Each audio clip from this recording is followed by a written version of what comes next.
अगर मेरी बेटी, मेरी माँ, मेरी बहन, मेरे पड़ोस की बच्ची, मेरे स्कूल समाज की बच्ची अगर इन नंगी औरतों को देखेगी, नंगेपन देखेगी, तो सोचो वो क्या बनेगी। किसी की बच्ची 10-12 साल की भी नहीं होने पे साले बलात्कार करवा देंगे ये लोग। ये वो राक्षस हैं समाज में नंगपन परोस रहे हैं। नंगपन, ये अपूर्वा, इलाहाबादिया, ये ऐसा ऐसा नंगपन परोस रहे हैं। और इसमें एक सरदार जी हैं, वो सरदार जी बोलते तू आकर के देख मेरा। इन चारों लोगों के खिलाफ आप एफआईआर दर्ज करा का है। मतलब कि हम और माता जी, हम सुबह से ना इनको ना बस समाज को दिखा रहे हैं कि हम इनको कैसे फाड़ने में लग रहे हैं। हाँ। सामने आ जाना, इनको तोड़ेंगे भी। समझने की बात है भाई साहब, थोड़ा सा ना आप जितने भी लोग, जितने भी दर्शक इसको सुन रहे हो, आप अपने परिवार में चाचा, ताऊ, फूफा, मामा, अंकल, पड़ोसी, दोस्त, यार, उनकी बहन बेटी, उनकी बच्चियों को अगर उनके नंबर है तो उनको शेयर करो। लोगों को पता लगे इस राम और कृष्ण की भूमि में कैसे नंगपन परोसा जा रहा है। इस हद तक कि आज हम भारत में सुन रहे हैं यहाँ बलात्कार हो गया, वहाँ बलात्कार हो गया, दिल्ली के पांडव नगर में 4 साल की बच्ची का बलात्कार हो गया, पीलागढ़ी में 3 साल की बच्ची का बलात्कार हो गया, 6 दिन पहले फरीदाबाद के अंदर एनआईटी क्षेत्र के अंदर भाई साहब एक 3.5 साल की बच्ची का बलात्कार हो गया। हमें समझना पड़ेगा, हम लोग इन सब चीज़ों पे ध्यान नहीं दे रहे कि भारत के प्लेटफॉर्मों पर पहले कहानी घर घर की, बाहर बाहर की, पता नहीं कौन कौन से शो आते थे, उसमें ये दिखाया जाता था कि भारत के अंदर एक ऐसे भी शो चल रहे थे कि एक घर के अंदर पूरे पूरे परिवार के अंदर एक देवर है, कभी अपने भाई के, कभी फलाने की बहू के साथ मतलब कि आस की लड़ा रहे। और वो चीज़ हम कौन देख रहा था? हमारे घर परिवार की माता बहनें, और हम चुप रहे।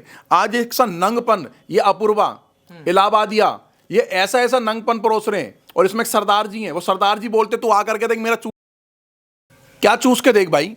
गुरुओं, जिन गुरुओं के बच्चे जिन जो शहीद हो गए वो गुरुओं के बच्चे जो चिन दिए गए, उनका मान सम्मान, स्वाभिमान सर पे बांध कर केस बांध रखे, और तू कह रहा कि चूस के देख। ये क्या कह रही है?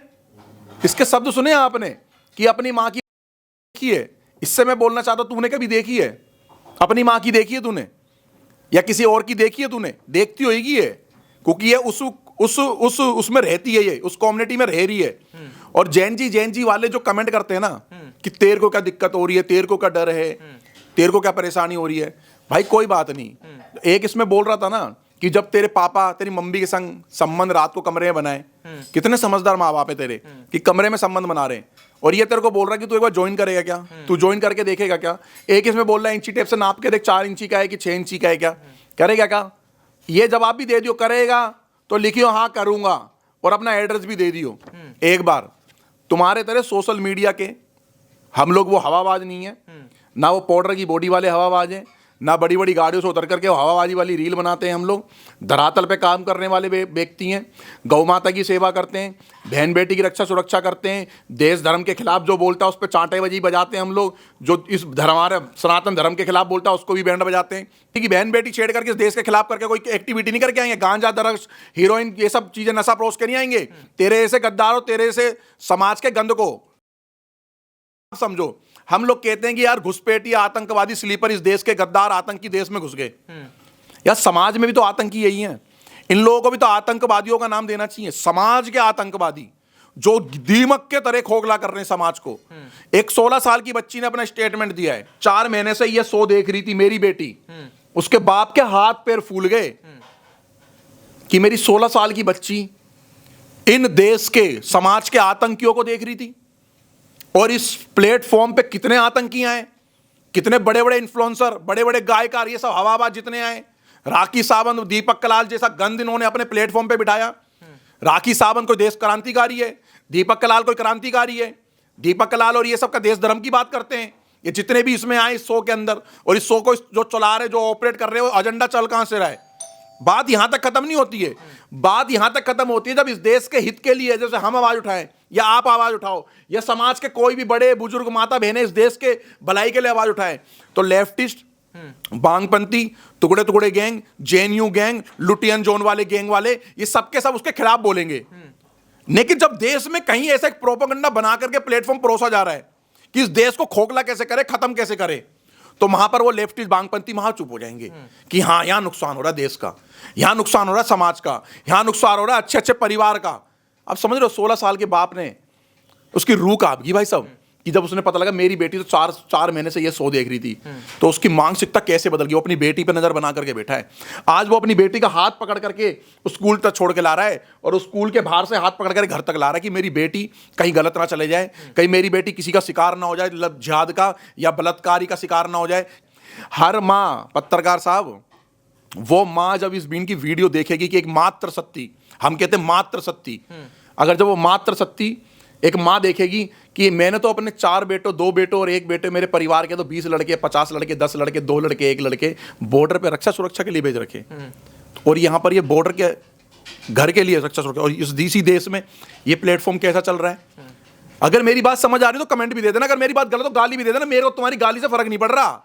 कह रहे हैं कि ये अभिव्यक्ति की आज़ादी है, सबको बोलने की स्वतंत्रता है। आप हमें ये, कुछ तमाम लोग इस बात का समर्थन कर रहे हैं कि आप हमें बोलने के लिए मजबूर नहीं कर सकते कि हमें क्या बोलना है, कोई किसी एक फ्रेम में हमें ढाल नहीं सकते। तो भाई साहब, अभिव्यक्ति की जाए तो सारे जितने भी बॉर्डर पे हमारे योद्धा खड़े ना बेचारे, हमारे भाई जो मतलब कि 1 इंची, 4 इंची, 3 इंची, 5 इंची तक की गोली के सामने जो छातियों पे गोली खाने के लिए खड़े, तो उन्हें इधर बुला लो, इनकी अभिव्यक्ति की आजादी के लिए 2-4 दिन वहां खड़े कर दो बॉर्डरों पे, पता लग जाएगी इन्हें क्यों खड़े कर रखे हैं।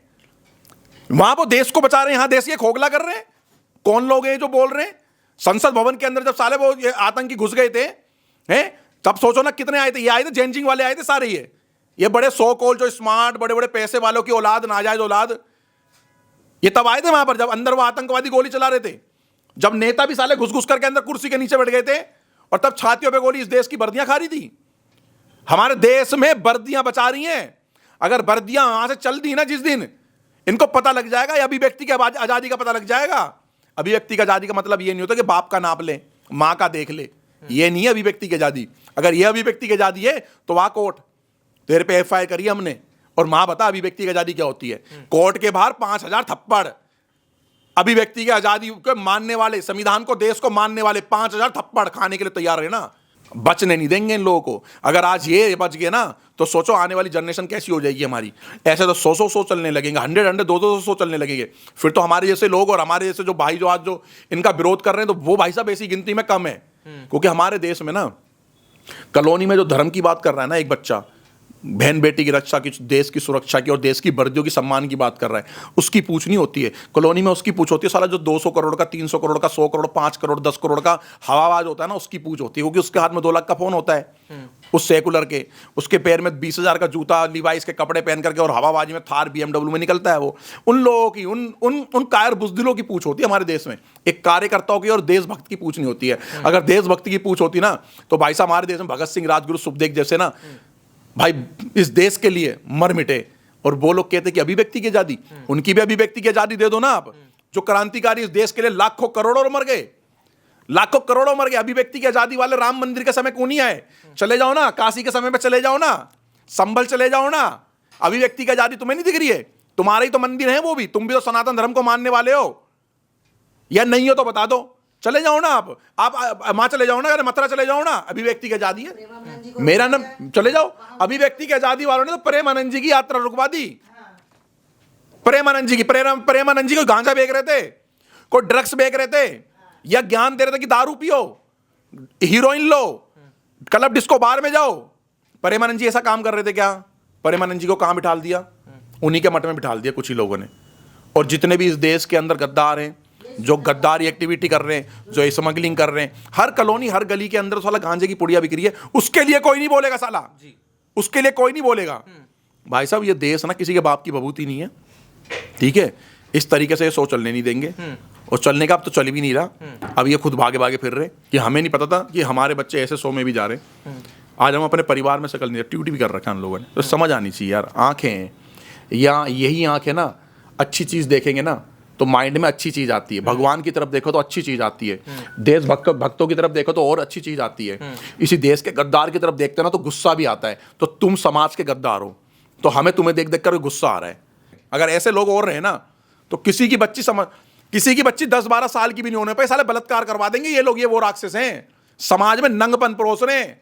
इंस्टा पे 60,000 से ज़्यादा इंस्टा पे 60,000 से ज़्यादा आइडियाँ उड़वाई हैं, और लोगों ने, समाज ने रिपोर्ट मार मार करके मैं कहता हूं इस समाज के 1-1 करोड़ लोग लगे इस तैयारी में लगे, करोड़ों करोड़ों साली उनकी रिपोर्ट मारो और उनको उड़ाओ। जिसने भी अगर रुमाल जितने कपड़े पहन करके अगर रील भी डाल रखी है उसकी भी साले की उड़ाओ। अगर मेरी बेटी, मेरी मां, मेरी बहन, मेरे पड़ोस की बच्ची, मेरे स्कूल समाज की बच्ची अगर इन नंगी औरतों को देखेगी, नंगेपन देखेगी, तो सोचो वो क्या बनेगी।